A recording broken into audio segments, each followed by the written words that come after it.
On this action-packed episode of UTR, we head over to awesome Owosso for a fascinating frogman, a classic castle, and a heapin' helpin' of Cajun cuisine.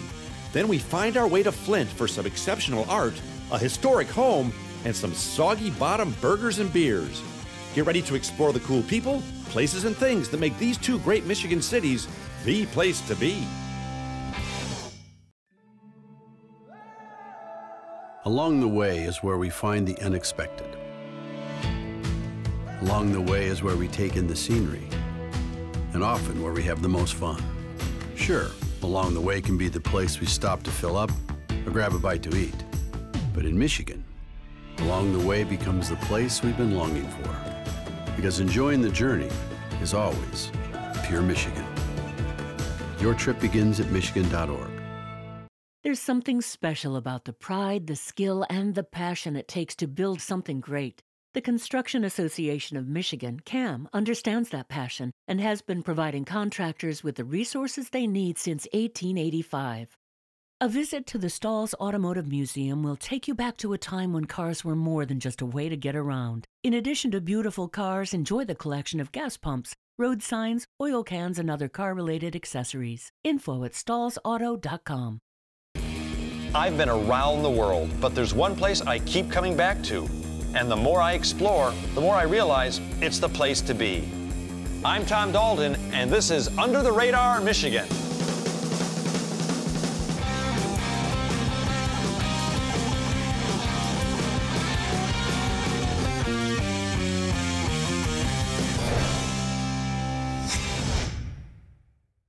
Hello, operator? Yes, could you please connect me with a town that's got great history, awesome shopping, and really good restaurants? Yeah? Oh, how do you spell that? Okay, yeah, great. Okay, thank you. Oh, wait. Where is it? Oh, darn it. Oh.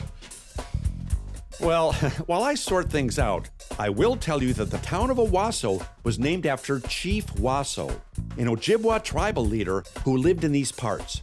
Today, Owosso is a thriving community with tons of history, a great downtown to explore, and tons of food fit for, well, you.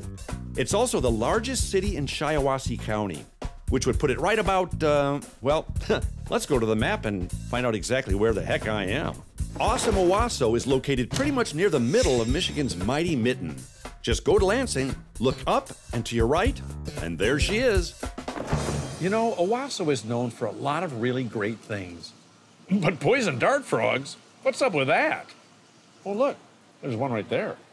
You heard right. Thanks to a place called Josh's Frogs, Owosso is now the largest breeder of poisonous dart frogs in the entire world. This unassuming building is tucked away right here in town. And if you're looking for a fascinating new hobby, this place is heaven. Zach Brinks is a frogman who took his love for these little leapers and helped turn this place into a genuine Michigan success story. 2 questions. Yeah. How close am I to the poison dart frogs, and should I be scared? You're about 100 yards away from the poison dart frogs on the floor below us, and you shouldn't be as scared. Right. Because all the dart frogs are not toxic. They actually get their toxins from the bugs they ate in the wild. So unless you recreate a rainforest in your living room, any poison dart frogs you may ever come across will be completely harmless and no threat to you. You haven't seen my living room. How many frogs and insects do you have here? Insects in the millions, easily. Frogs on the order of the thousands. So the vast majority of them are produced right here on site in Owosso, Michigan. Well, how did this all start with you and Josh just collecting bugs in your garage? Yeah, growing up, Josh lived near a swamp. He'd go and collect stuff. For me, I grew up with horrible allergies and asthma, and so I couldn't really have your traditional, like, haired pets. So, I could have a scaly pet. So my parents let me get a snake when I was 6, and it kind of, grew from there. Josh, it was a passion, it was a hobby, so he started getting some of the supplies and selling them for extra income so he could afford to keep these animals, and it just kind of blossomed over time. So you not only breed and sell frogs, but you breed and sell the food for them, the plants they need? Mm-hmm. Absolutely, and that's what you can kind of see around us, too. We want to make sure that if you buy a frog, not only are you getting a healthy animal and getting all the knowledge you need to take care of it, you want to be able to get the full setup, all the feeder insects, and that environment to make them happy in your home. So the majority, or if not all, of the frogs you sell and toads, apparently, they're all bred in captivity. Yeah, exactly. We'll never sell a wild-caught animal or profit from it. That's a stance we take. Wild-caught animals are necessary. I mean, those animals you breed to make more animals have to come from somewhere. But we'd really rather them come, from captivity. Well, that's really great, because that way, like you said, you're not endangering the species in the wild, but you're still giving people the chance to appreciate these rare and exotic animals. Exactly. I mean, people hear about the rainforest disappearing every day. Most people don't get on a chance to go on a plane and go check out this rainforest or anything. They have to experience it in different ways. A great way to do that is through exotic animals, if done responsibly. If you can experience something, you care for it, and if you care for it, you can serve it. So with all that being said, Zach took me back to Kibitz with some critters. So this is an Amazon milk frog.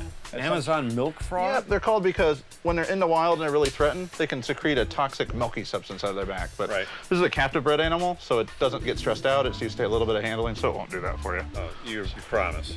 Okay. Probably. Oh, he looks kind of blue. Yeah, they're really, really neat. It's odd. Nobody's 100% sure why they're blue. This is where I'm supposed to say, it's not slimy at all. Yeah. It's slimy. Yeah. But they're blue because they actually have blue tissue, blue skin, even blue bones. And the inside of their mouth is blue. Really? His bones are blue too? Yep. Yeah, it's thought that if something was to attack this animal and injure it, that bright blue color might be enough to kind of startle it and give the frog a chance to run away. He's got suction cups. Yeah, these guys live up in trees. They actually live in tree holes, so they got to stick to stuff to get around. Now, if I was to get a frog, if I was a first-time frog purchaser, would this be a good one for Yeah, that could be a good one. They do pretty well at or slightly above room temperature. Yeah. They're pretty easy to take care of and keep clean. This is about as big as they're going to get, maybe a little bit bigger, so not too large of an environment, and they're pretty reasonably priced. And he's housebroken? Nope. Now you tell me. Okay, I'll get him a house. Well, they say the path to happiness starts with a happy home. But if you want a hoppy home, get a hold of the friendly folks at Josh's Frogs. They'll help you jump right into it, so to speak. Now, they say that every man's home is his castle. Well, there was a guy here in Owosso that took that literally. I'm, of course, talking about James Oliver Curwood, a great American author and Owosso native who needed a writing studio that would help inspire his incredible adventures. So in 1922, he built Curwood Castle right here on the banks of the Shiawassee River.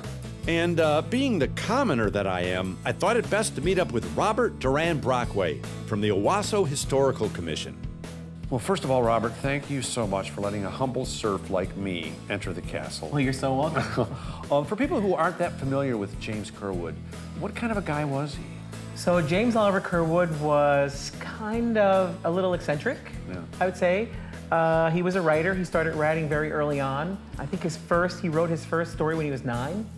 And by the time he was in high school, he decided that was when he wanted to be a professional writer. Well, I knew he was a journalist and an author, but I didn't know he also wrote feature-length films. That's correct. Curwood was actually an American movie pioneer, and we're finding more and more about that as we do research. Over 265 films so far that are made on Curwood novels, short stories, and his serializations. And did he grow up here in Owosso? So he was born here in Owosso, and then the family left, and they moved to Ohio for a little bit. And they tried to make it there as farmers, and that didn't quite work out, so then they moved back to Owosso. And what inspired the castle? So by the time Curwood built the castle, which he started in 1922, he was incredibly wealthy.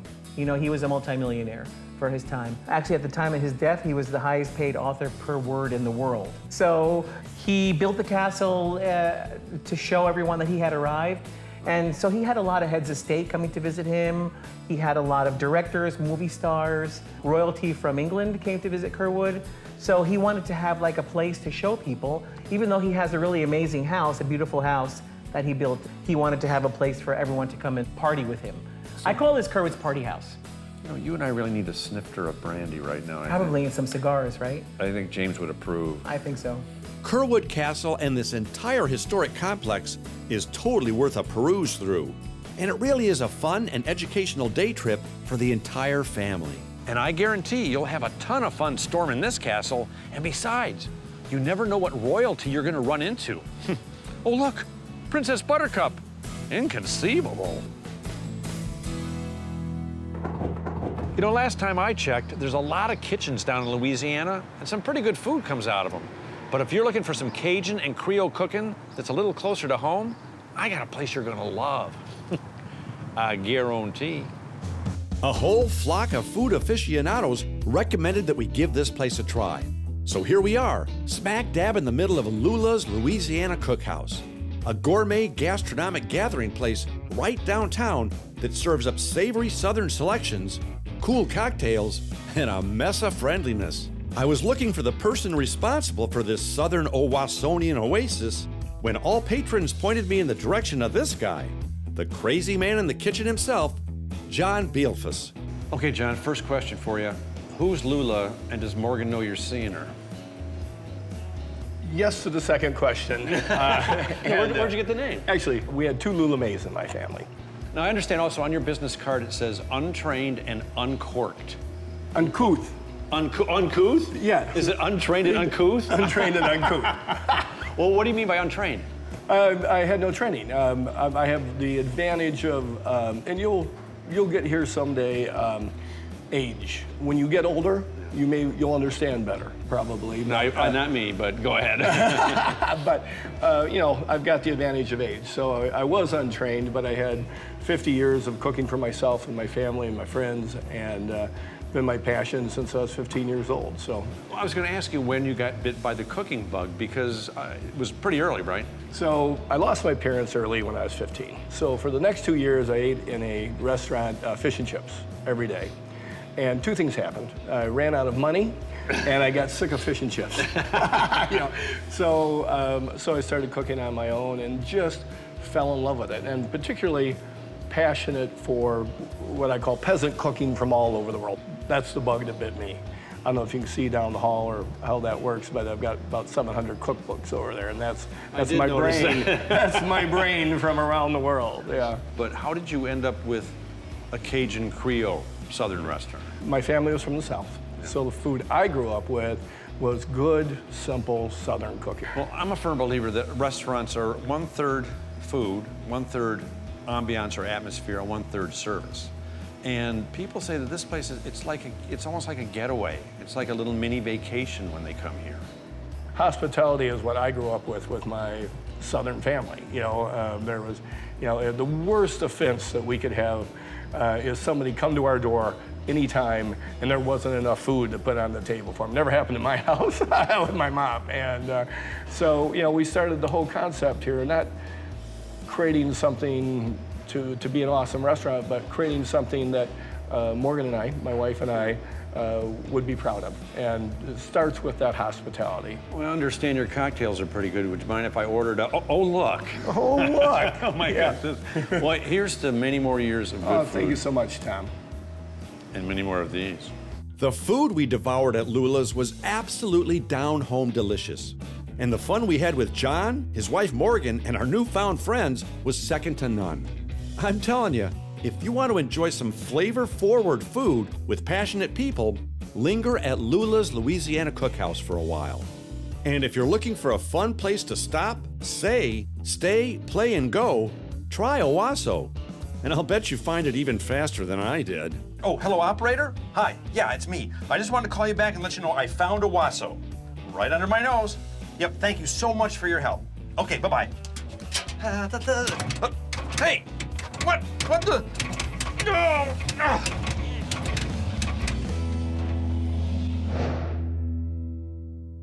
You know, I come to Flint a lot, and not just because it's close to my house, or the fact that it's got a great downtown, cool shops, and awesome restaurants. Gosh, I guess that is why I come to Flint. Darn it. No matter what you've heard or what you think you know about Flint, this is a great city full of determined, creative, and caring people who continue to move into a bright future. And if you come here as much as we do on UTR, you know that it's also a city rich in art, history, and awesome edibles. And that just happens to be the 3 things that brought us back this time. So get on your fun feet and get ready to get on the good foot in Flint, so to speak. But first, a quick reminder of where you can find said Flint. It's located 57 miles north of Detroit, 48 miles east of Lansing, and about 2,836 miles south of the North Pole, give or take. Now, if you love art, culture, and community, there's a place here in Flint that'll literally float your art arc. But don't worry, they don't have two of everything. This incredible gallery is home to the Mott-Warsh collection, a private gathering of fine art created by Africans who are far from their homeland. With a focus on art produced since 1940, this collection contains creations from more than 125 artists, covering a range of media from drawing to painting, prints, photography, mixed media, and even sculpture. Now, to help me truly appreciate these masters, I made some time to talk with museum curator Stephanie James. So what's the one distinguishing characteristic that brings all this art together? It is a collection that focuses on artists of the African Diaspora. Now explain what that is, the African Diaspora. So the diaspora refers to Africans or their descendants who have moved to other parts of the world as a result of forced or voluntary migration. The piece behind us with the little girl climbing the ladder, tell me about that one. I love that piece. Yes, that's a great piece by the Nigerian-British artist Yinka Shonibare. And it's from his series of works that he's created called Magic Ladder Kids. And in this case, we commissioned it to include the names of several women with ties to the Flint area who are inspirational. And so in a sense, it's like the child is climbing on the shoulders of those individuals. And the large, it's a tapestry, I believe, that was hanging at the Flint Library. Tell me about that one. Yes. That's beautiful. Yeah, that's a wonderful piece by a Ghanaian artist by the name of El Anatsui. And it's a unique medium that he's explored for himself. He came across these piles and piles of bottle caps discarded from the nearby distillery near his, on his way home to his studio. And as he began to manipulate them and play with them, he realized he could do some weaving with them and connect them into these elaborate, large-scale metal tapestries that in their color and pattern resemble West African narrow strip cloth, like kente cloth. Who makes this collection possible?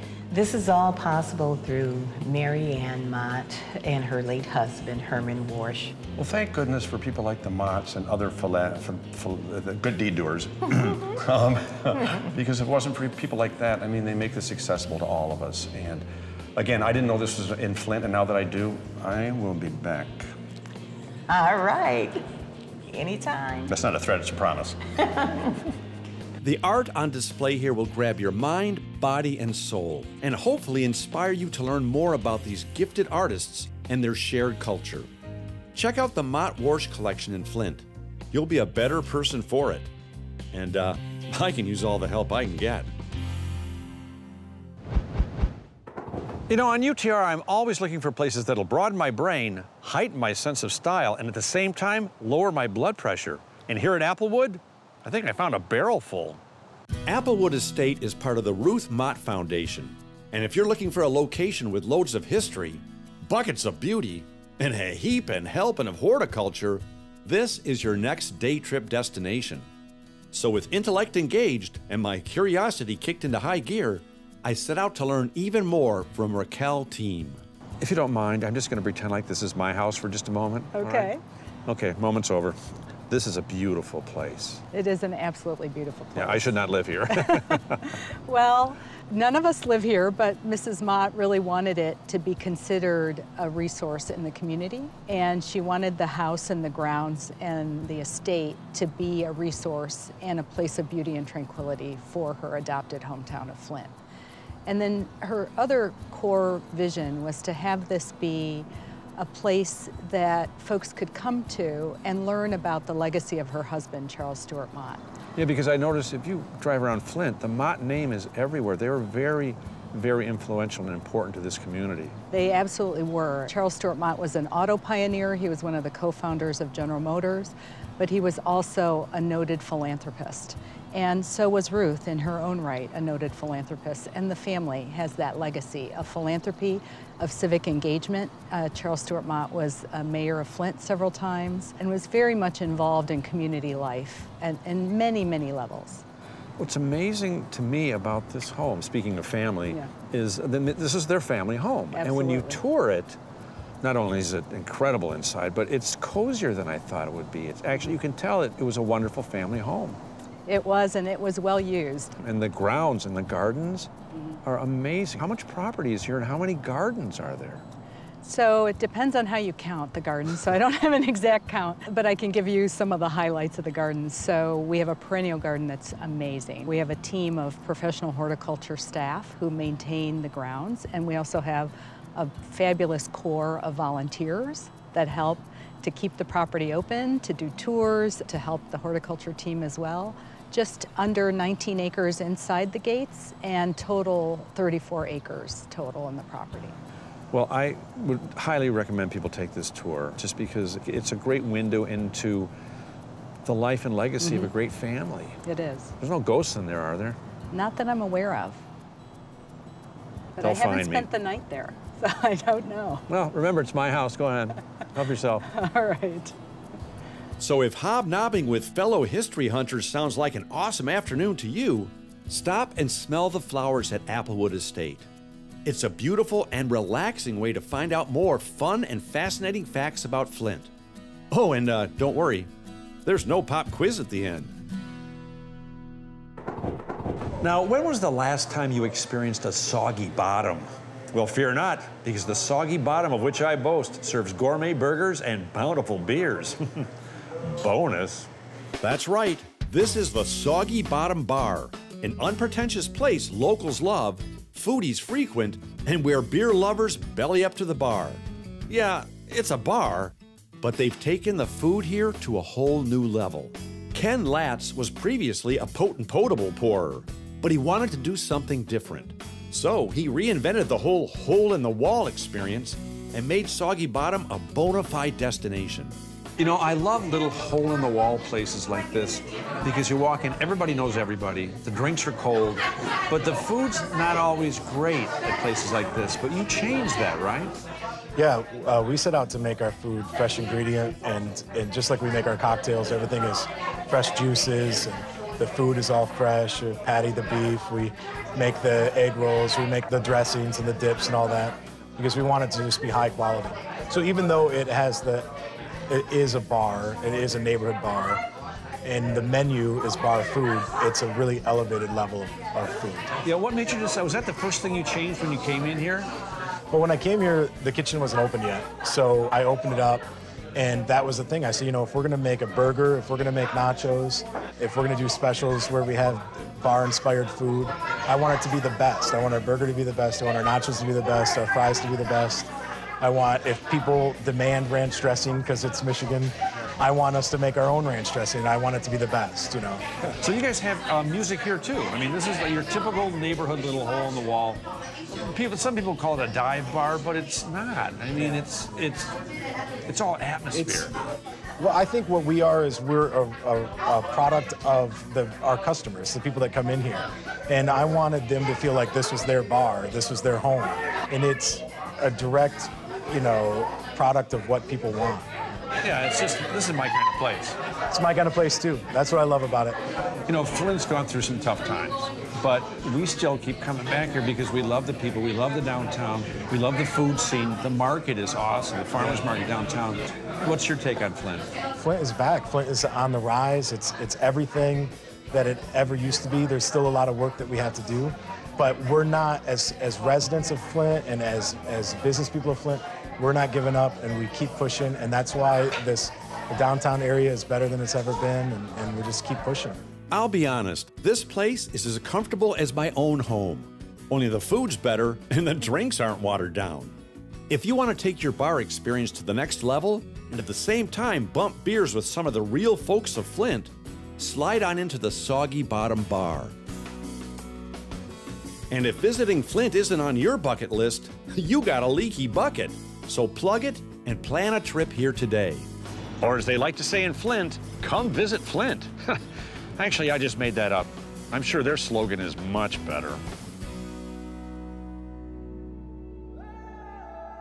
Along the way is where we find the unexpected. Along the way is where we take in the scenery, and often where we have the most fun. Sure, along the way can be the place we stop to fill up or grab a bite to eat. But in Michigan, along the way becomes the place we've been longing for. Because enjoying the journey is always pure Michigan. Your trip begins at michigan.org. There's something special about the pride, the skill, and the passion it takes to build something great. The Construction Association of Michigan, CAM, understands that passion and has been providing contractors with the resources they need since 1885.